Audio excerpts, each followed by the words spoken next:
Seat எடுத்துருச்சு.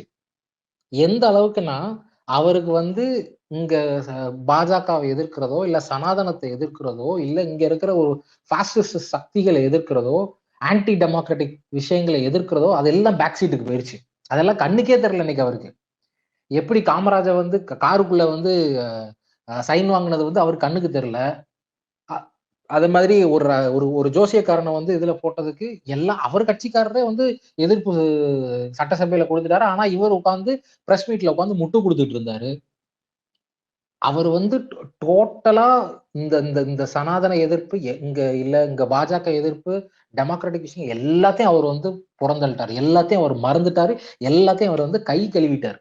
எனக்கு இது தேவையில்லை. எனக்கு அரசியல் சந்தர்ப்பவாதம் தான் எனக்கு முக்கியம். எனக்கு அரசியல் நான் எனக்கு தனக்கு அரசியல் பிரதிநிதித்துவம் வேணும்னு மட்டும்தான் அவர் போய் நின்றுருக்காரு தவிர இதுல வேற ஒண்ணுமே அவருக்கு இது இல்லை. அதனாலதான் இன்னைக்கு வரைக்கும் அதிமுக எம்எல்ஏஸ் அவங்க விலைக்கு வாங்குறாங்க. அதிமுக எம்எல்ஏஸ் ரிசைன் பண்ண விட்டு வாங்குறாங்க. எஸ்பி வேலுமணி வந்து 30 பேர் ஆதரவு கொடுக்கிறாரு. இது எல்லாத்தையும் அவர் வந்து வேடிக்கை பார்த்ததுக்கான காரணம் இதுதான். அப்போ இந்த மாதிரி ஒரு இதை வந்து ஆக்சுவலா நீங்க இதுக்கு முன்னாடி ஒண்ணு சொல்லிட்டு இருந்தீங்க. என்னன்னா அது உங்களோட வேர்டிங்ஸுமே தப்பா தான் இருந்துச்சு. பட் நான் அதை தப்பா சொல்லல. என்னன்னா இங்க பிரச்சனை வந்து தலித் அரசியல் வந்து பிரிவினைவாதம் கிடையாது. தனிதளத்தி அரசியல் அப்படின்னு சொல்லி பேசுறதுதான், தலித் ஐசோலேஷனை பேசுறதுதான் வந்து இங்க பிரச்சனை. அந்த அரசியலை வந்து இங்க ரஞ்சித் போன்றவரோ இல்ல இன்னைக்கு புதுசா திருமாவளவனும் அவங்கெல்லாம் எடுக்கும் போதுதான் இங்க வந்து பிரச்சனையாகுது. அந்த அந்த தலித் ஐசோலேஷன் அரசியல் தான் வந்து இங்க சொசைட்டிக்கு கேடு. அவங்க தப்போ சரியோ இன்னைக்கு அவங்க அதை நோக்கிதான் பயணப்பட்டுட்டும் இருக்காங்க. ஒரு ஒரு தனிப்பட்ட ஒரு சாதியை வந்து எல்லார் மக்களுக்கு எதிராகவும் இவங்க நிப்பாட்டுற ஒரு வேலையை வந்து ரொம்ப இதா பார்த்துட்டு இருக்காங்கன்னு எனக்கு தோணுது. அப்போ ப்ராப்ளம் என்னன்னா இங்க தனி தலித் அரசியல், அதாவது அவங்களே வந்து ஒரு ரிவர்ஸ் சோசியல் பாய்காட்டை வந்து பண்றாங்க. அந்த ரிவர்ஸ் சோசியல் பாய்காட்ல என்ன அவங்க திருப்பி என்ன பண்ணிக்கிறாங்கன்னா தன் கூட இருக்க வேண்டிய இன்னும் ஒரு ஒடுக்கப்பட்ட மக்களை வந்து அவங்க சேர்த்துக்க மாட்டாங்க. ஏன்னா அருந்ததியர் மக்களுக்கு சீட்டு கொடுக்கறது இல்ல, டிகேவி மக்களுக்கு சீட்டு கொடுக்கறதில்ல, வேற எந்த ஒரு தலித் சிறுபான்மை சாதிகளையும் அவங்க உள்ள சேர்த்துக்கிறதே இல்லை, கூட சேர்த்துக்கிறதே இல்லை. அவங்க பிரச்சனையை கூட இவங்க பெருசா பேசுறதே கிடையாது. கேட்டா 2 விஷயத்த தூக்கிட்டு வருவாங்க. நாங்க அந்த பிரச்சனைல அப்படி பேசணும் தெரியுமா? ஆனா என்ன பிரச்சனை நடந்தாலும் இங்க வந்து இங்க பார்த்து எப்படிலாம் ஒரு பிரச்சனை நடக்குது, நீ குரல் கொடுத்தியான்னு கை நீட்டுற அதே கை தன் பக்கம் திரும்பவே செய்யாது. நம்ம என்னைக்காவது வந்து மத்த மக்களுக்காக பேசியிருப்போமா அப்படின்னு. அதுவும் அரசியல் லாபம் இருந்தா மட்டும்தான் பேசுவேன்ற ஒரு இடத்துக்கு அவர் கொண்டு போயிட்டு இருக்காரு. இப்போ அவர் வந்து கூட சேர்ந்த பழக்கமா என்னன்னு தெரியல. திமுக கொடுத்த அரசாணையை வந்து இப்போ வந்து நாங்க வந்து இதை பெற்றுக் கொடுத்தோம், எங்களுக்கு இதுல ஒரு பங்கு இருக்குன்னு சொல்லிட்டு சைடு வாக்குல வந்து ஒரு உள்ள வந்து சேர்ந்துக்கிறாரு. இது மாதிரி எல்லாம் அவுட் ஆஃப் போக்கஸ்ல இருந்து உள்ள வந்து போக்கஸ்ல நின்று எனக்கு ஒரு அரசியல் பிரதிநிதித்துவம் தன் கட்சிக்கு தனக்கு ஒரு அரசியல் ஒரு சந்தர்ப்பவாதத்துக்காக அவர் மொத்த கொள்கை இத்தனை நாள் பேசிட்டு இருந்த திராவிட கொள்கை, இத்தனை நாள் பேசிட்டு இருந்த அண்ணலோட கொள்கை எல்லாத்தையும் அவர் வந்து அடகு வைக்கிறார். இவர் மாதிரி ஒரு பச்சையான ஒரு சந்தர்ப்பவாதிய, ஒரு அரசியல் பிழைப்புவாதிய தமிழ்நாடுன்னு இனிமே பார்க்க கூடாதுன்னு தான் நான் நினைக்கிறேன். இந்த கட்சி வந்து இதோட வேனிங் பீரியட்ல தான் இனிமே இருக்கும் இந்த விசிகன்ற கட்சியே. காங்கிரஸுக்கும் அதேதான். காங்கிரஸ் ஆல்ரெடி வேனிங் பீரியட்ல தான் இருக்கு. பட் இனிமேல் விசிக கட்சியும் அது கூட சேர்ந்து வேனிங் பீரியட்ல தான் இருக்கும். எந்த ஒரு கொள்கையுமே இல்லாத ஆர்எஸ்எஸோட தத்துப்பிள்ளைன்னு சொல்லிட்டு இருக்கிற ஒருத்தன்ட்ட போயிட்டு நான் வந்து எனக்கு வந்து ஒரு அரசியல் தேவை இருக்கு, எனக்கு வந்து ஒரு மினிஸ்ட்ரி பதவி வேணுங்கிறதுக்காக நான் போய் இதுல போய் சேர்ந்துக்கிறேன்னு சொல்றது வந்து என்ன மாதிரியான ஒரு என்ன பண்றீங்க? இன்னொன்னு நிறைய பேர் இதை சொல்லிக்கிட்டே இருக்காங்க. 7 அமைச்சர்கள் வந்து அங்க இருக்கிறது வந்து it's a sign of progress. No, it's not a sign of progress. ஏன்னா பிஜேபி வந்து இதை வந்து 5-6 வருஷத்துக்கு முன்னாடி அவங்களோட மினிஸ்ட்ரியில 20 பேர் இருந்தாங்க. யூனியன் மினிஸ்ட்ரியில எஸ்சி/எஸ்டி 2 பேர் சேர்த்து 20 மினிஸ்டர்ஸ் இருந்தாங்க. அதனால அவன் வந்து இது ஒடுக்கப்பட்ட மக்களின் நண்பன் ஆயிருமா? அவன் ஒடுக்கப்பட்ட அதே 20 மினிஸ்டர்ஸ் வச்சுட்டு தான் அவன் வந்து மணிப்பூர்ல அவ்வளவு பெரிய வன்முறையை வந்து அவன் கட்டவிழ்த்து விட்டான். இன்னும் சொல்ல போனா அந்த டைம் பீரியட்ல வந்து ஒரு இஸ்லாமிய மினிஸ்டர் கூட வேற இருந்தாரு. அதே இஸ்லாமிய மினிஸ்டர் வந்து அங்க அந்த இதுல இருக்கும்போதுதான் இங்க வந்து அவ்வளவு பெரிய ஒரு வன்முறை வந்து இங்க ராம்நவமி வயலன்ஸ் 2022 நடந்துச்சு. எத்தனையோ சட்டங்கள் அப்பதான் பாஸ் ஆச்சு. சோ அங்க ஒருத்தர் ஒரு பிரசன்ஸ் இருக்குன்றதுக்காக இட் டசன்ட் மீன் தட் அவனோட கொள்கைகள் எல்லாமே வந்து என்னோட இதாதான் இருக்கும். இல்ல நான் வந்து பெரிய ஒரு என்ன சொல்றது இந்த ஒரு ஒரு கொள்கைவாதி, என்னை தாண்டி எதுவுமே பண்ண முடியாதுன்னு சொல்லி சினிமா டயலாக் பேசிட்டு அங்க போய் எல்லா கொள்கையும் நான் எனக்காக எங்க மக்களுக்கு சாதகமா நான் வடிவமைச்சிருவேங்கிறது வந்து ஒரு கம்ப்ளீட் ஹம்பக். உங்களால அது பண்ண முடியாது, யாராலையுமே அது பண்ண முடியாது. இங்க இங்க மாநில சுயாட்சியை ஏன் கேட்கிறோங்கிறதுக்கு ஒரு ரீசனும் அதுதான். அது வந்து தோழர் அலி புகாரி வந்து ஒரு ஒரு ஒரு இன்டர்வியூல சூப்பரா சொல்லியிருந்தாரு. ஒரு 2 லைன்ல அவர் அழகா சொன்னாரு. என்னன்னா, இங்க நான் வந்து ஒரு ஃபெடரல் கான்செப்ட்ல நான் ஒரு ஒன்றிய அரசு கூட இருக்கும்போது, நான் ஒன்றிய அரசும் அதுல வந்து பங்கு பெறும். நானும் அதுல பங்கு பெறுவேன். சோ அங்க வந்து ஒரு ஒரு எல்லாரோட ஒரு ரெப்ரசன்டேஷனும் இருந்து சேர்ந்து முடிவெடுக்க வேண்டிய ஒரு இது இருக்கும். அதே இது இங்க நான் மாநிலத்துல நான் ஒரு ஆட்சியை நான் அமைக்கிறேன்னா, ஆல்ரெடி எனக்கு ஒன்றிய அரசோட ஒரு கைடன்ஸ் இருக்கும். ஒன்றிய அரசோட ஒரு தலையீடு இருக்கும். அதோட இதுல தான் நான் பண்ண முடியும். அப்படி இருக்கும்போது எனக்கு எக்ஸ்ட்ரா 2, 3 கட்சிகள் தேவையில்லை அப்படிங்கிற ஒரு இது ஒரு இதை சொன்னாரு. நட்ஷல் அதுதான். அப்போ இத கொண்டு போயிட்டு நீங்க மக்கள்கிட்ட பேசவும் முடியாது.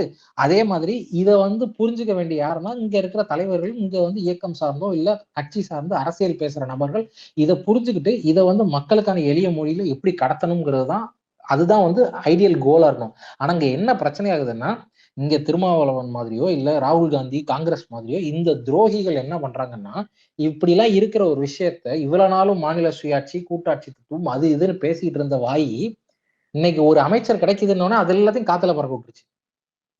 இன்னைக்கு ஒரு அமைச்சர் வந்துட்டது அப்படின்றதுனால, இங்க நடந்த எந்த பிரச்சனையும் இதுக்கு நீங்க அப்படி பேசுனீங்களா? அதுக்கு நீங்க இப்படி பேசுனீங்களான்னு பேசின வாய் எல்லாமே இன்னைக்கு வந்து கம்முன்னு இருக்கு. என்ன? உங்களுக்கு ஒரு அமைச்சர் கிடைச்சிட்டாரு. இவ்வளவுதானே? மக்கள் இதுல ஏதாவது மாறப்போகுதா அதனால? அண்ணல் இல்லாட்டி அண்ணல் வந்து பொலிட்டிக்கல் டெமோக்ரஸி கிடைச்சிருச்சுன்னா எல்லாமே சரியாயிரும்னு அண்ணலும் சொன்னாரா? இத சொன்னா அவனை என்ன பண்றோம்னா, அண்ணல் இது தெரியாம தான் பூனா பேக்டுக்கு அவ்வளவு முயற்சி செஞ்சாரா? அப்படின்ற மாதிரி கேள்வி கேட்பாங்க. அவர் எத முன் வச்சாரு? அண்ணலோட அரசியல் என்ன? இதெல்லாம் வந்து எனக்கு உண்மையிலே கோவம் அதுதான். இவங்க வந்து திருப்பி திருப்பி அண்ணல் பேரை சொல்லி சொல்லி அந்த மக்களை ஏமாத்தி, அந்த மக்களை வந்து இன்னைக்கு வந்து ஒரு ஒரு பொலிட்டிக்கல் விக்டிமா கொண்டு வந்து நிப்பாட்டிட்டாங்க. They are victims, political victims. அந்த மக்கள் வந்து ஒரு பொலிட்டிக்கல் விக்டிம்ஸ்.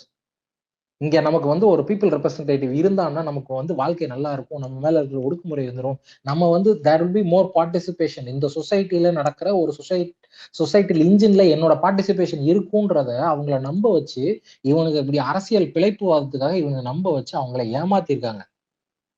அவங்கள பொலிட்டிக்கலி விக்டிம் ஆக்கிட்டு இவங்க வந்து தன்னோட ஒரு பதவி சுகத்துக்காக இவங்க போனாங்க. பிஜேபி வந்து இவங்க பிஜேபி அந்த அருந்ததியர் உள்ளொதுக்கீடு விஷயத்துல இவங்க பிஜேபியோட ஆட்கள் கூட கட்டி பிடிச்சவர் தான் இவர் திருமாவளவன். இதுக்கு அந்த ஒரு விஷயத்துல எனக்கு ரொம்ப கோபம் அவர் மேல இருந்துச்சு. இவர் இப்படி பண்றதெல்லாம் பார்க்கும்போது முக்கியமா எலெக்ஷனுக்கு அப்புறம் இந்த எலெக்ஷன் ஐ திங்க் டேட் சொல்லி அரௌண்ட் ஏப்ரல் ஸ்டார்டிங் அதுல இருந்து இன்னைக்கு வரை ஒரு 1.5 மாசத்துல வெறும் 45 நாள்ல இவர் போட்ட ஸ்டெப்புகளும் இவர் வந்து அலைஞ்சு அலைஞ்சு பேசின அதாவது இன்னைக்கு ஒரு பேச்சு நாளைக்கு ஒரு பேச்சு நாளை கழிச்சு ஒரு பேச்சுன்னு சொல்லி இவர் பேசின பேச்சுல இன்னைக்கு வரைக்கும் இவர் பேசின கொள்கை எதையாவது என்னால நம்ப முடியுமான்ற ஒரு டவுட்டே எனக்குள்ள ஒரு வந்து கொண்டு வந்துட்டார். அந்த அளவுக்கு தான் இவங்களோட அரசியல் பேச்சும் இருக்கு. இன்னைக்கு வந்து சிபிஐமும் வந்து இந்த ஒரு விளக்கண்ணை இந்த மாதிரி ஒரு விளக்கண்ண ஸ்டேட்மெண்ட்டே விட்டுருக்காங்க. எதை சொன்னாலும் வந்து தப்பு சொல்றாங்க. இத சொல்றதுக்கு ஒரு கம்யூனிஸ்ட்னு உங்களை அடையாளப்படுத்திக்கிற அவருக்கு வந்து வெக்கமா இல்லையன்றதுதான் எனக்கு கேட்கணும்னு தோணுச்சு. என்ன சொன்னாலும் எதிர்ப்பாங்க அப்படின்ற ஒரு டேக்லைன் யாருக்கு இருந்துச்சுன்னா முன்னாடி கம்யூனிஸ்ட்காரங்களுக்கு அரசியல் தெரியாதவங்கன்னா சிபிஐஎம் வந்து இன்னும் கம்யூனிஸ்ட்காரங்கன்னு சொல்லலாம். பட் ஒரு ஒரு ஒரு பேச்சு வழக்குல ஒரு சொல்லு இருந்துச்சு. அந்த அந்த சொல்ல வந்து இத்தனை நாள் பேட்ஜா குத்திக்கிட்டு அதே வார்த்தையை இன்னைக்கு இன்னொரு கட்சியை பார்த்து சொல்றேன் உங்களுக்கு எல்லாம் அசிங்கமாவே இல்லையான்றதான் எனக்கு கேட்கணும்னு தோணுச்சு. இந்த கட்சிகள் எல்லாம் முக்கியமாக எனக்கு ஏன் ஐயுஎம்எல் இப்படி ஒரு ஸ்டாண்டுக்கு போறாங்கன்றதுமே எனக்கு வந்து ரொம்ப வியப்பா இருக்கு. திருப்பரங்குன்றம் இஷ்யூல வந்து ஒரு வார்த்தை கூட சொல்லாத விஜய் அந்த இஷ்யூ அப்படி விட்டுருந்தாலே அது சால்வ் ஆயிருக்கும்னு சொல்ற விஜய் வந்து இன்னைக்கு இவங்களுக்கு வந்து அவ்வளவு நம்பிக்கைக்குரியவரா எப்படி தெரிகிறாருன்றது எனக்கு புரியவே இல்லை. இந்த ஒரு அமைச்சர் சீட்டு தானா? இந்த மொத்த கொள்கையும் உங்களை சார்ந்து இருக்கிற யார் எந்த மக்களுக்காக நீங்க பேசுறீங்களோ அந்த மக்களோட வலியும் அந்த மக்களோட வாழ்வியலும் வந்து இந்த ஒத்த அமைச்சர் சீட்டுக்காக நீங்க அடகு வைக்க துணிவாங்கன்னா இவங்க வந்து இன்னைக்கு வரைக்கும் நம்பவே கூடாதான்னு எனக்கு ஒரு ஒரு கேள்வி இவங்க கொடுத்துட்டு தான் போறாங்க. யாருக்காவது இவங்க இந்த இந்த இதுல இந்த ஒரு விஷயத்தினால என்ன நடந்துரும் அப்படின்ற ஒரு டவுட் யாருக்காவது இருந்துச்சுன்னா ஒரு ஒரு மூணு ஒரு மூணு 3 நாள் ஐ திங்க் லாஸ்ட் வீக் நினைக்கிறேன். ஒரு லாஸ்ட் வீக் வந்து இண்டோர் ஹைகோர்ட் வந்து போர்சாலான்ற ஒரு தீர்ப்பு கொடுத்துச்சு. அதை போய் நீங்க படிச்சு பாருங்க. அதை பார்த்து அதுல என்ன நடந்துச்சுன்றதை நீங்க படிச்சு பாருங்க. 1920s இருந்து என்ன நடந்துச்சு இன்னைக்கு வரைக்கும் என்ன நடந்திருக்கும் ஒரு சின்ன ஒரு சம்மரி தான் இருக்கும். நீங்க சாட் ஜிபிடில போட்டாலே அது சொல்லும். அதை படிச்சு பாருங்க. அந்த கேள்வி எதுக்கு ஆன்சர் பண்ணோம்னா பிஜேபி உள்ள பூந்துரும்புறோம்னு அப்படின்னு பயங்காட்டுறாங்க அப்படின்னு சொல்ற கேள்விகளுக்கும் இங்க திருப்பரங்குன்றம் ஒரு இஷ்யூவே இல்லைன்னு சொல்ற ஒரு கேள்விக்கும், இவங்க வந்து இவ்வளவு சிம்பிளா இவங்க வந்து இந்த ஐயுஎம்எல் கட்சியோ இல்ல விசிக கட்சியோ இவங்க இவ்வளவு சிம்பிளா அவங்களெல்லாம் உள்ள விட்டுட்டு இருக்கானுங்கன்ற ஒரு இதுக்கு எல்லாத்துக்கும் அது ஆன்சர் கிடைச்சிடும். இந்த பிழைப்புவாதிகளும் இந்த சந்தர்ப்பவாதிகளும் நம்ம இனிமே நம்ப கூடாதுன்றதுதான் வந்து நமக்கு இதுல இருந்து கிடைச்சிருக்க பாடம்னு நான் நினைக்கிறேன். தேங்க்ஸ் தனுஷ், நான் ரொம்ப பேசிட்டேன்னு நினைக்கிறேன்.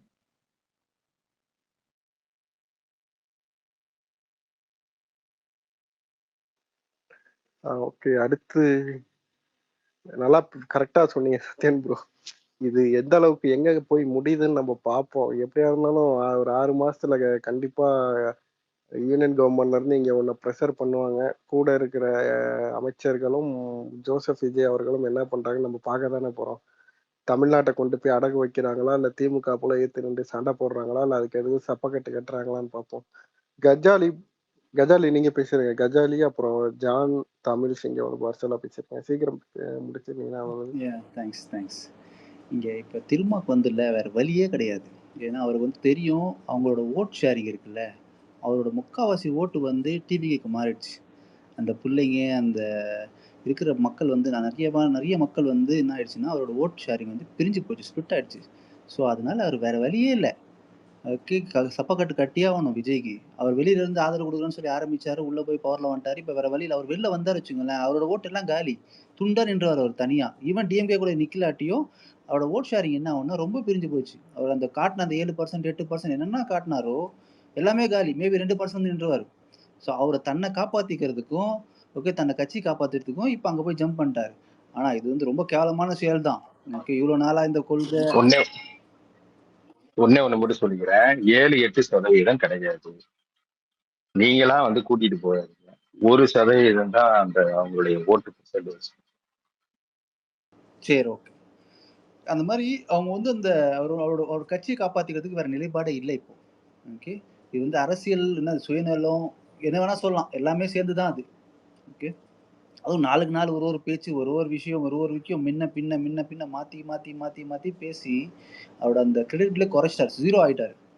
Is no more reliable person in politics.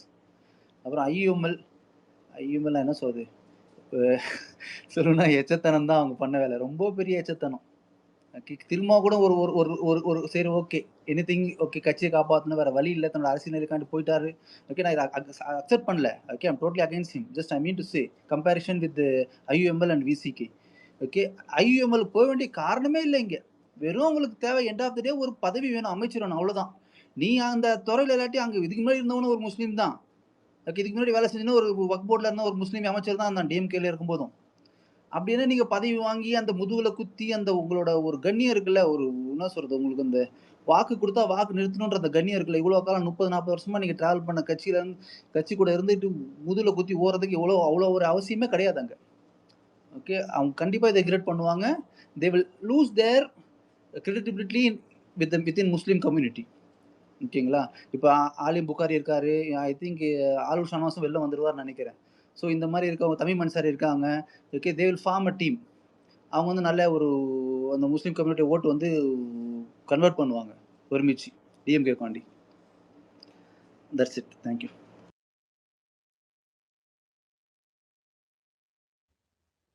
நான் பேசலாங்களா? எனக்கு வந்து வேற யார் மேலேயுமே பெருசா வந்து அவங்கவுங்க வந்து சின்ன கட்சி அவங்க ஏதோ அவங்க அவங்கள வந்து ஏதோ பண்ணிட்டாங்கன்னு வச்சுக்கலாம்.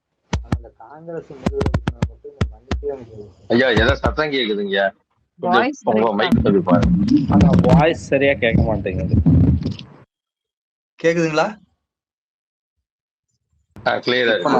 இல்ல, மத்த யாரு நம்பிக்கை துரோகம் பண்ணதை விட சரி, அவங்க சின்ன கட்சி அவங்க வாழ்வாதாரம் போயிடுச்சு அப்படிங்கிற மாதிரி ஏத்துக்கிட்டு போயிடலாம். சரி, அவங்களுக்கு ஃபர்ஸ்ட் பதவி கிடைச்சிருக்கு அப்படின்னாது ஒத்துக்கலாம். ஆனா அந்த காங்கிரஸ்காரங்க பண்ண துரோகத்தை மட்டும் மறக்கவே முடியாது.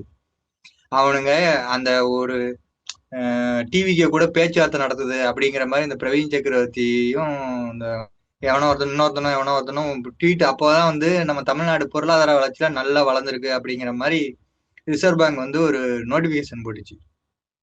அப்ப வந்து இந்த நாய் என்ன சொன்னா, இவ்வளவுக்கான கடன் இருக்குது, இவ்வளவுக்கான கடன் இருந்துகிட்டு இந்த வளர்ச்சி எல்லாம் ஒண்ணுமே இல்லை அப்படிங்கிற மாதிரி வந்து அவன் யாரோ ஒரு காங்கிரஸ்காரன் தான் ஃபர்ஸ்ட் போட்டான். அததான் வந்து ஆக்சுவலா வந்து இந்த பொருளாதார வளர்ச்சியே மக்கள் மத்தியில வந்து ஒண்ணுமே இல்லைங்கிற மாதிரியான ஒரு பிம்பத்தை கிரியேட் பண்றதுக்கு டிவிகே காரங்களுக்கு ஒரு முக்கியமான பாயிண்ட். அதாவது இவ்வளவு காண கடன் வாங்கியிருக்கு, அப்புறம் என்ன பொருளாதார வளர்ச்சி, கடன் வாங்கிட்டு பொருளாதார வளர்ச்சி, கடன் வாங்கிட்டு பொருளாதார வளர்ச்சின்னு இப்படியே பேசுறானுங்க. அந்த அந்த பொருளாதார வளர்ச்சிக்கான கிரெடிட்டே வந்து மக்கள் கிட்ட சேர விடாம ஆக்குனது அந்த நாய் தான். அது எவன் எனக்கு கரெக்டா தெரியல, ஆனா அந்த ட்வீட் தான் அவன் ஃபர்ஸ்ட் போட்டிருந்தான். அந்த அவனுங்களை வந்து அப்பமே டிஎம்கே வந்து அடிச்சு துரத்தி போட நாயேன்னு விரட்டி விட்டுருக்கணும்.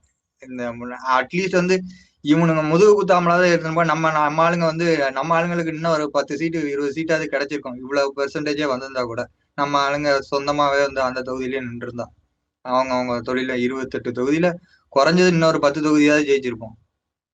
அவனுங்களை மட்டும் என்னால மன்னிக்கவே முடியாது. இந்த காங்கிரஸ் நாயங்க எப்ப டிஎம்கே இருந்தாலும் சரி, அதோட டிஎம்கேக்கு நான் ஓட்டு போடுறதே விட்டுருவேன். இந்த மாதிரி நம்பிக்கை துறையை திருப்பியும் முதுகுலதான் குத்துவானுங்க பரதேசி நாயங்க. அவனுங்களை மட்டும் தயவு செய்து டிஎம்கே எப்போதுமே சேர்த்துடக்கூடாது. தேங்க்யூ.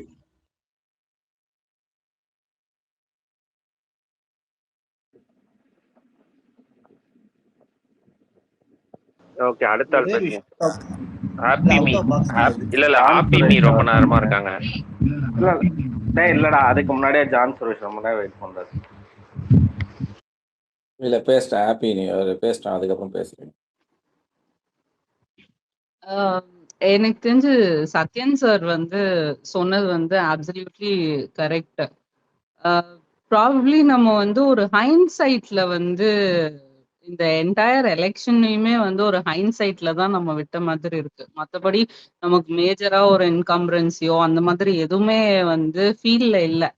எல்லாம் சும்மா ரேண்டமா போயிட்டு ஓகே புதுசா ஒருத்தவங்க மூஞ்சி வந்திருக்கு அப்படின்றதுக்காக போய் குத்துனதுதான். மற்றபடி வேற ஒரு பெரிய ஒரு நெகட்டிவ் இம்பாக்ட் வந்து கிடையாது. இப்போ coming to the alliance parties, Congress வந்து நம்ம எலெக்ஷனுக்கு வந்து கடைசி நிமிஷம் வரைக்கும் அவங்க வந்து இந்த கான்ஸ்டிடியூவன்சில யாரை போடுறது அங்க யாரை போடுறது அப்படின்னு சொல்லிட்டு ஒரு கன்ஃபியூஷன்லயே இருந்த ஒரு பார்ட்டி தான்.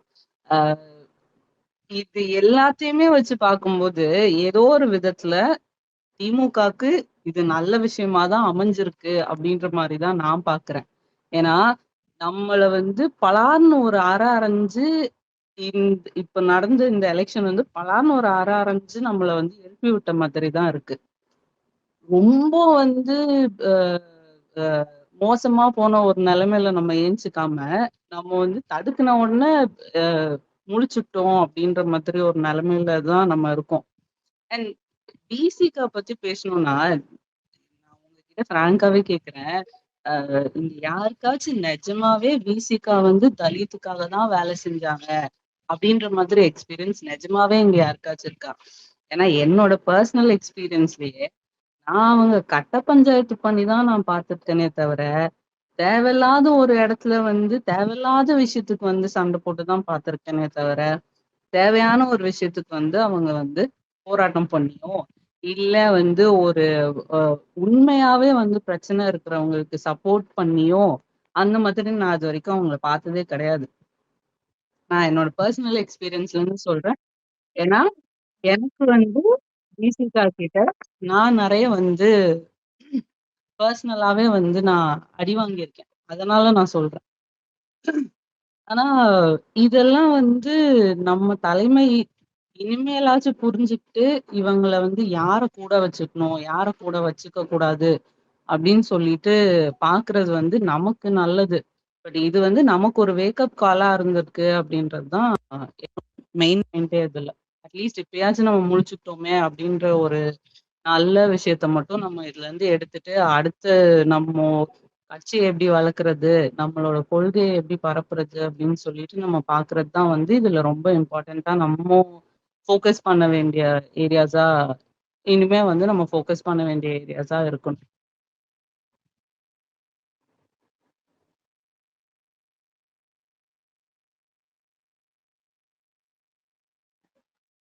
பேசுங்க தமிழ். தமிழா சுரேஷ் சோழர் நீங்க பேசுறீங்களா? நான் பேசுறேன் தோழர். இல்லைங்க, நிறைய விஷயம் பேசிட்டோம். ஆஃப்டர் எலெக்ஷன் ரிசல்ட்டுக்கு அப்புறமா நம்ம கூட்டணியிலேருந்து ஒவ்வொரு தலைவர்களோட மூவ்மெண்ட் இருக்குல்ல, ஒவ்வொரு கட்சியோட மூவ்மெண்ட் வந்து என்ன மாதிரியான புரிதல் உருவாக்குதுன்னு தான் மெயினாக பார்க்கணும். நான் எப்படி பார்க்குறேன்னா, இதில் திருமாவோட அந்த ஸ்டாண்ட் இருக்கு இல்லையா, அவரோட பேச்சு. அவர்கிட்ட ஒரு கேள்வி கேட்குறாங்க, விஜய் வந்து எம்ஜிஆர் மாதிரி ஜெயிச்சிட்டான்றாங்களே அப்படின்னு கேட்குறது, அவர் என்ன பதில் வருதுன்னா, அவர் எம்ஜிஆருக்கு மேலே விஜய் இருக்காரு அப்படின்னு ஒரு பதில் வருது. எனக்கு வந்து அது கொஞ்சம் ஆச்சரியமா இருந்தது. என்ன இந்த மாதிரி ஒரு பதில் வருது அப்படின்னு யோசிச்சேன் நான். பட் ஆனால் இன்ஃபேக்ட் அவர் என்ன பண்ணியிருக்காருன்னா, இதுவே வந்து திருமாவளவன் அந்த இடத்துல வேற ஒருத்தர் ஏதோ ஒரு தலைவர்னு வச்சுங்களேன், அந்த கருத்துக்கள் அதாவதுன்னா வெளியே இருந்து ஆதரவு தரோம். விஜய் வந்து என்கிட்ட ஃபோன் பண்ணாப்புல, ஆதவும் என்கிட்ட ஆதரவு கேட்டிருக்காப்புல.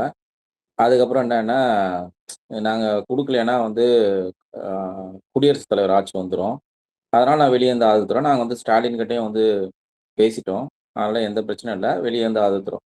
இந்த மாதிரி விஷயம்லாம் அது திருமாவளவன் அவர் பேசுனதுனால தான் வந்து மக்கள் வந்து ஏற்றுக்கொள்ள முடியதா இருந்தது. ஏன்னா அவர் மேலே இன்ஃபேக்ட் இங்கே எல்லாரும் நம்ம விமர்சனம் வைக்கிறோம், பட் நல்ல மதிப்பு இருந்தது இல்லையா? அதை வந்து அவர் என்ன பண்ணார்னா, இந்த விஷயத்துக்கு அதை யூஸ் பண்ணிக்கிட்டாரு. அதாவது ஒரு ஒரு ஒரு சில விஷயத்த ஒருத்தர் பண்ணாதான் ஏற்றுப்பாங்க, ஒரு சிலர் பண்ணாலும் ஏற்றுக்க முடியாது. எனக்கு திருமாவளவன் பண்ணும்போது எனக்கு அவர் மேலே ரொம்ப கோவம் வந்தது. ஏன்னா அவங்க மேலே ரொம்ப ரெஸ்பெக்ட் வச்சுருந்தோம் நாங்கள். நான் இன்ஃபேக்ட் என்னோட புரிதலே சொல்கிறேன், ரொம்ப ரெஸ்பெக்ட் வச்சுருந்தோம். பட் உங்களோட அந்த நாலேஜ் ப்ளஸ் உங்களோட அந்த ரெஸ்பெக்டை வந்து இதுக்கு நீங்கள் பயன்படுத்துறீங்களே. ஏன்னா வேற யாருன்னா அதை பண்ணியிருந்தா கூட டக்குன்னு நம்மளுக்கு கோவம் வந்திருக்கும், இல்லை வந்து ஒரு விமர்சனம் வந்திருக்கும், இல்லை அதை ஏற்றுக்க மாட்டோம். அது உண்மைதான் பொழுது இப்படி பண்ணலைன்னா இந்த மாதிரி இஷ்யூ வரும் பொழுது அப்படிதான் நான் வந்து ஃபர்ஸ்ட் ஸ்டார்டிங்கில் பண்ணேன். அதுக்கப்புறம் என்ன சொல்கிறாரு, ஸ்டாலின் கிட்ட வந்து நாங்கள் வந்து வெளியே இருந்து ஆதரவு சொன்னோம், அமைச்சரவையில் பங்கு பெறுவது அவர்கிட்ட என்னால் சொல்ல முடியல, அவருக்கு நாங்கள் சொல்லலை, என்னால் கேட்டால் என்னால் சொல்ல முடியல.